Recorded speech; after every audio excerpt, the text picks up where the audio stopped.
Tsuchiya Tomoya is a first year at Shimaoka University with a dream that's been gathering dust since middle school, finally getting a girlfriend. He wasn't exactly famous in high school, meaning he was about as visible as houseplant, but 3 months into college he's found her. The dream girl herself, Sakuraba Waka, glows like a vision in a pink cardigan as she calls out his name. "Good morning," she chirps, and just like that, Tomoya's brain resets to factory settings. She's an actual angel, inviting him to the club room with a smile that could power a small city. As she waves goodbye, Tomoya is left clutching his face, wondering how anyone can be that cute. He flashes back to April, the day he wandered into the travel club and saw her for the first time. One look at that radiant, welcoming face, and it wasn't just attraction, it was a direct hit to the soul. He's spent months playing it cool, engineering accidental moments to work on reports together just to be in her orbit. His clubmates see right through the act, hovering nearby with that classic brand of best friend mockery. Practice makes perfect, they tease, watching him pine after the girl who seems too kind and innocent to even exist in the real world. His friends aren't letting up, warning him that if he doesn't man up, someone else will swoop in and steal the angel away. The thought sends Tomoya into a spiral of vivid daydreams and immediate crushing despair. He slinks into the clubroom later that evening, finding it empty and quiet, the weight of his own indecision sitting heavy in his stomach while the upperclassmen head home. He checks the time, nearly 7, and decides to give up for the night. But as he pulls the door open, the world collapses. A sudden collision, a frantic scramble for balance, and Tomoya is falling forward. He doesn't just hit the floor, he lands squarely on top of Waka. The air leaves his lungs as his hands find a very soft, very unintended landing spot. Tomoya's heart is hammering like a trapped bird, certain he's just committed a social crime that'll get him expelled from existence. He scrambles back, stuttering out a desperate apology, but Waka just looks up with a soft, dazed blush. "If it's Tomoya, then it's fine," she whispers. His brain catches fire. This is it, the opening. The moment every rom-com has prepared him for. Confess to her, his inner voice screams. He clenches his fists, staring into her eyes, the words "I love you" practically burning his throat. But the sheer pressure of 18 years as a romantic failure slams into him. Nothing, he shrieks, pivoting on a dime and sprinting into the hallway like his life depends on it. He's halfway down the corridor before the adrenaline clears enough for him to notice his pockets are light. His phone is still back in that room. He creeps back to the door, heart in his mouth, praying he can just grab his phone and vanish. He peeks through the crack and the air turns to ice. There sits the angel, but the halo is gone. Waka is slumped in a chair, shoulders dropped, staring at her screen with the dead-eyed exhaustion of a salaryman on a Monday morning. "Seriously so freaking tired," she groans. Tomoya stands frozen in the doorway, his entire reality crumbling as he looks at the angel he thought he knew. The halo didn't just slip, it shattered into a million jagged pieces. Waka is slumped there like she's just finished a double shift at a coal mine, muttering about how exhausting it is to keep up the act. Tomoya is frozen, watching his dream girl dissolve into a cynical stranger who thinks he should stay a virgin forever. Then, with a sickeningly sweet crack of her joints, she pivots back into the angel, looking him dead in the eye as she chirps, "Because I'm too cute." She treats the entire discovery like a game, fluttering her lashes and acting like the last 5 seconds of pure bitterness never happened. Tomoya tries to retreat into the hallway, desperate to outrun the reality check, but her hand snaps out and catches him. The warmth is gone from her voice, replaced by a cold, sharp edge that pins him to the spot. She knows he saw everything, and she isn't letting him walk away until he admits it. The click of the lock sounds like a guillotine.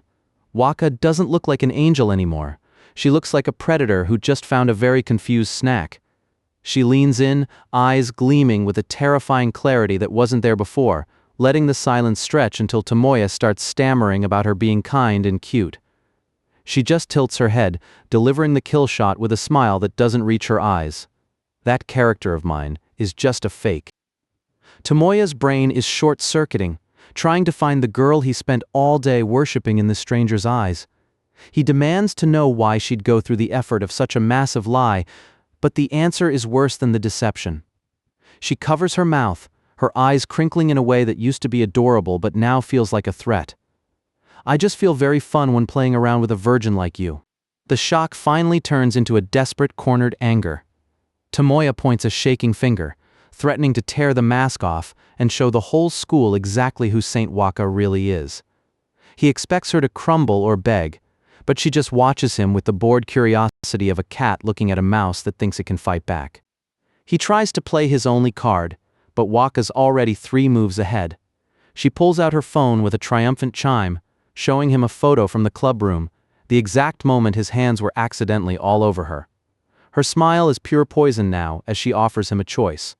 I'm also going to tell them what Tomoya has accidentally touched. She's actually enjoying this, laughing at his beet-red face as the realization of his total social defeat sinks in. She looms over him with the phone like a weapon, weighing the options of which group chat would be the most effective place to commit his public execution. The mental image hits him like a freight train, the entire campus pointing at him, his future evaporating in a cloud of pervert and molester rumors. He caves instantly. The deal is simple and brutal. They both keep their mouths shut, or they both go down in flames. Waka chirps her agreement, the angelic sweetness returning to her face like a light switch being flipped. It's the most terrifying thing Tomoya has ever seen. As he looks at her, he can't help but feel a hollow ache in his chest. He really did like the girl he thought she was, and that girl never existed. He walks away from the building with the heavy, leaden steps of a man who just survived a shipwreck. Behind him, in the quiet of the clubroom, the mask slips one last time. Waka slumps against the desk, let out a long, ragged breath, and stares into the distance with that same dead-eyed exhaustion. He thinks he's escaped, but her voice catches him like a hook in the throat, before he can reach the exit.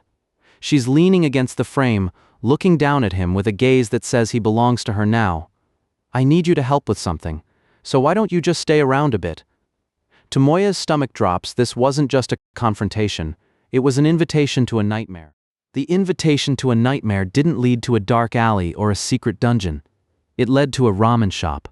Waka keeps that angelic smile plastered on her face as she leans in.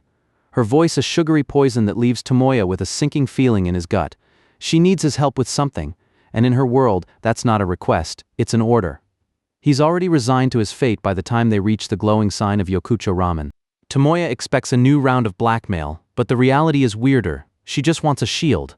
Waka has spent months building a reputation for being far too refined to be caught dead eating fat foods, and a solo trip to a greasy ramen stall would shatter the illusion. She's using him as a social alibi, but the plan goes sideways the second the door chimes. Tomoya's heart stops as his friends walk in, their eyes widening at the most impossible sight on campus. Is that Tomoya and Waka? Tomoya scrambles for a lie, his brain short-circuiting until a sharp heel grinds into his foot. Waka chirps out a perfect fabricated story about just tagging along, leaving Tomoya to take the fall. His friends aren't buying the romance, they're just offended by his lack of taste. Who would invite their crush to a ramen store, dude? Once they're alone again, the angel vanishes, replaced by a version of herself that finally lets her hair down and breathes. She didn't want a date, she wanted a barrier so she could finally eat. The cynicism and the sharp tongue disappear for a moment, lost in the steam of a bowl of noodles. Tomoya watches her, mesmerized by the shift. This isn't the angel he fell for, but it isn't the monster that blackmailed him either. It's just a person who's really, really hungry. It's frustrating how much more human she looks when she's not trying to be perfect. For some reason, seeing her like this makes the heavy weight in his chest feel just a little bit lighter. As they walk under the city lights, the mask settles back into place. Waka doesn't see her facade as a burden. It's a tool. To her, being the kind girl is just the most efficient way to navigate the world.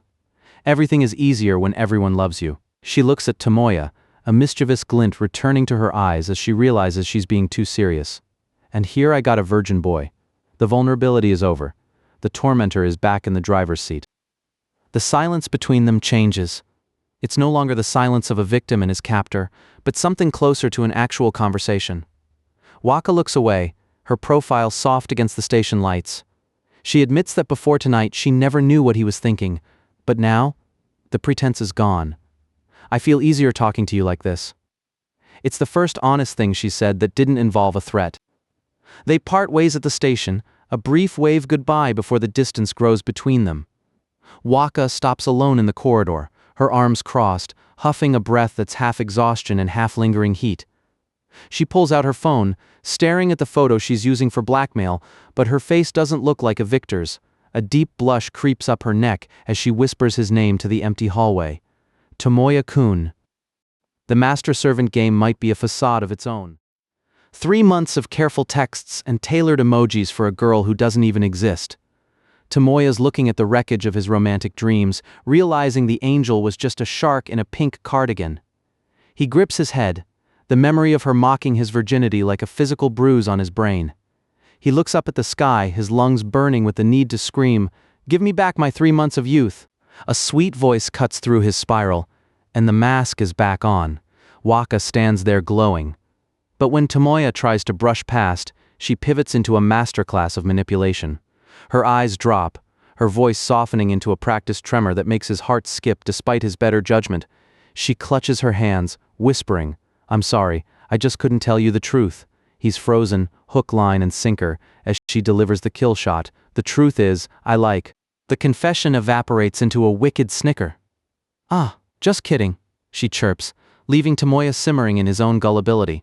But before he can even snap back, a club friend drifts into the orbit, and Waka's halo instantly relights. The conversation turns to the one thing university students fear more than blackmail: a forgotten report deadline. Tomoya's face goes chalk white as the realization hits. He's completely blanked on the assignment, and the clock is ticking. His friend looks at Waka with a hopeful grin and asks, "Why don't you help him, Waka-chan?" Tomoya expects another prank, but Waka actually sits down, her fingers flying across the keyboard as she dissects his notes. The computer room is quiet, the hum of the machines bridging the gap between them. He watches her profile, her expression focused and surprisingly devoid of malice. It's a side of her he didn't think she owned, someone who follows through on a promise without demanding a pound of flesh. He stares at the screen, his fingers hovering over the keys, wondering why an obnoxious person would bother working this hard for him. The report is submitted, the digital received message flashing on the screen like a miracle. Waka starts her usual victory lap of gloating, but Tomoya stops her cold. He looks her straight in the eye, the cynicism gone, and says a simple, heavy, "Thank you." The air in the room shifts. Waka's eyes widen, a flicker of genuine shock crossing her face before she frantically builds the wall back up. She leans in, her voice regaining its sharp edge to hide the blush, and demands her payment. "Buy me lunch in the cafeteria." She orders the most expensive tray on the menu, happily chirping that free food from the Virgin tastes so good. Tomoya watches his wallet bleed, yet as they walk through the corridor to their next class, the tension feels different. They reach the split in the hall, and she pauses. No insults, no threats. Just a soft look over her shoulder and a gentle, "Thank you for paying for my lunch." She waves and disappears around the corner, leaving Tomoya standing in the middle of the hallway with a lighter wallet and a very heavy sense of confusion. He watches her back as she walks away, his brain short-circuiting. She wasn't obnoxious, she wasn't mean, she was just nice. And that makes him angrier than the blackmail ever did. He's so deep in his own head that he doesn't see the figure turning the corner until it's too late. There's a sharp collision, a shoulder catching his, and as the other person stops to apologize, Tomoya looks up. The atmosphere snaps into focus. A new player has entered the board. Tomoya is currently navigating the most dangerous territory on campus: Waka's good mood. After that "thank you," his brain is a mess of static and confusion. He's looking for the catch, waiting for the blackmail to drop, but the only thing hitting him right now is the realization that his angel is a lot more complicated than he thought. Welcome to Chapter 5. Waka-chan is pushy again. And honestly, that's the only version of her that makes sense. He's wandering the corridor like a ghost, replaying that soft look over her shoulder. His heart is doing something it shouldn't, and his wallet is definitely lighter, but the real impact is about to be much more physical. He's so lost in his internal monologue that he doesn't even see the corner approaching or the human hurricane about to round it. Before Tomoya can even process Waka's sudden kindness, the world tilts. He walks right into a wall of a human being, the impact snapping his brain back into his skull. He starts to mumble a sorry, but stops mid-breath when he sees the face grinning back. It's not a stranger, it's a hurricane in a green overshirt. Meet Hariyama Daichi, the third-year president of the travel club, and a man who treats social boundaries like optional suggestions. He's fresh off a plane from Vietnam and already shoving souvenirs into their hands, radiating a level of travel is life energy that makes Tomoya's knees weak. This guy doesn't just go on trips. He hunts for romance and culture like they're essential nutrients, and he wants everyone to drown in the experience with him. Just as the president's enthusiasm starts to reach a fever pitch, a cooler breeze cuts through the noise. Amamiya Suzuko, the club's resident voice of reason, steps into the light with a look that says she's used to cleaning up Daichi's messes. She doesn't hold back, leaning in to tell the president, "You're gonna scare the first years." She's elegant, observant, and apparently the only thing keeping Daichi from repeating his third year for a second time due to too many spontaneous trips. Then, the air in the hallway gets thin. Suzuko doesn't just talk to Tomoya, she invades his personal space to inspect the dark circles under his eyes. He's frozen, his heart hammering against his ribs as she closes the distance, getting close enough for him to count her eyelashes and notice exactly how close her chest is to his face. He manages a strangled eek, as she notes, "Your face is very red too." It's a level of mature intimacy that leaves his brain in a complete 404 error state. To Tomoya, Suzuko is an entirely different species than the girl he's been dealing with.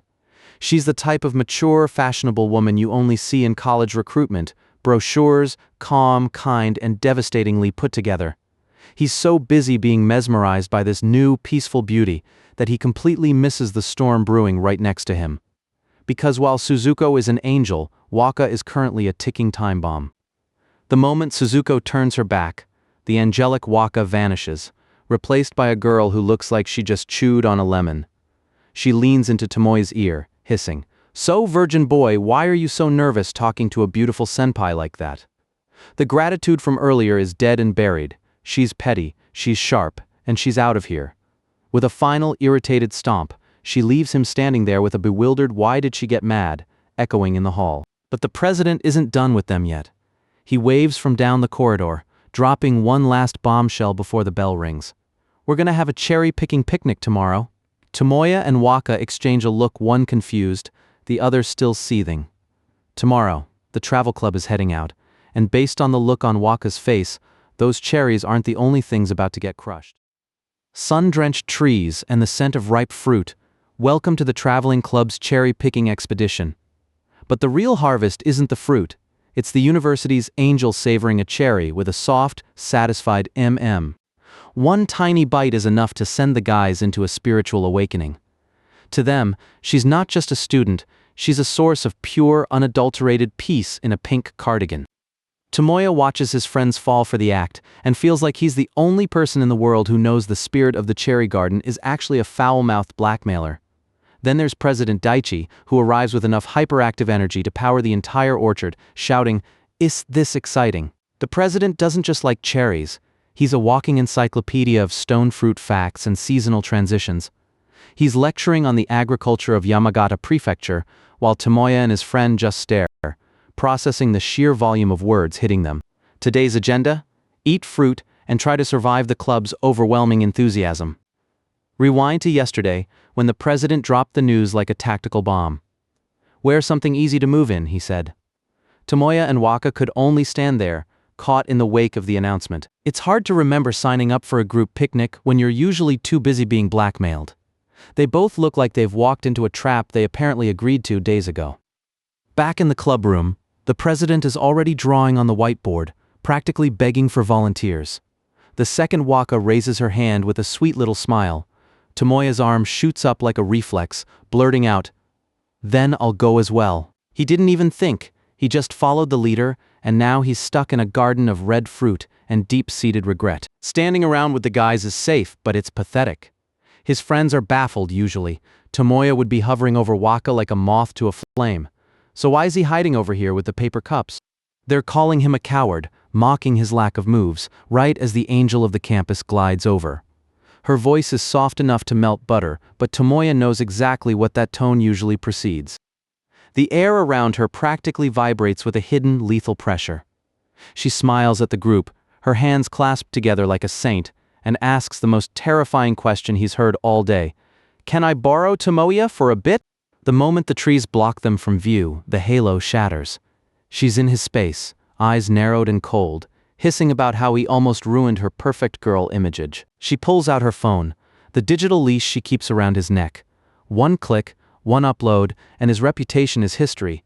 But just as quickly as she flared up, she settles back into her role, deciding that cherries are a better use of her time than an execution. She's back to being the angel, even with no one around to witness it.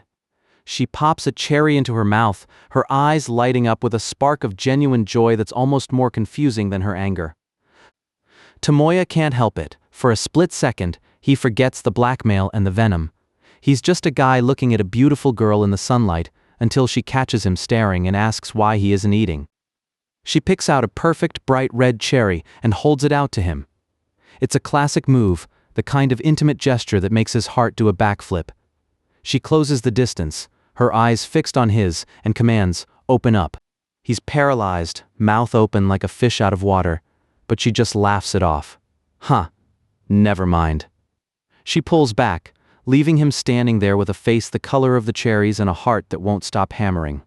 He tries to regain some ground, muttering that she should just go tease the other guys if she wants a reaction from a virgin. It's a petty shot, and the look on her face says it landed exactly where it shouldn't have. Suddenly the fun is over. She gives him a look of pure, concentrated irritation and stomps off toward the rest of the group. Tomoya is left alone again, wondering how he managed to ruin a moment he didn't even want in the first place. The storm cloud that is Waka Sakuraba clears, and a new, much warmer light takes its place. Suzuko Amamiya appears, her presence so serene it practically feels like a spa treatment. Tomoya can barely get out her name, Zuzuko-senpai. She's the real deal, the kind of beauty college brochures are made of. Every movement is effortless. Every look is kind. To a guy who's been living in a blackmail-fueled nightmare, she looks like a literal angel standing in the orchard breeze. She steps closer, the space between them shrinking until he can smell the scent of cherries on her breath. Her eyes go soft, serious, as she whispers that she has something to tell you personally. She pauses, the question hanging in the air like a ripened fruit waiting to be picked. Can I?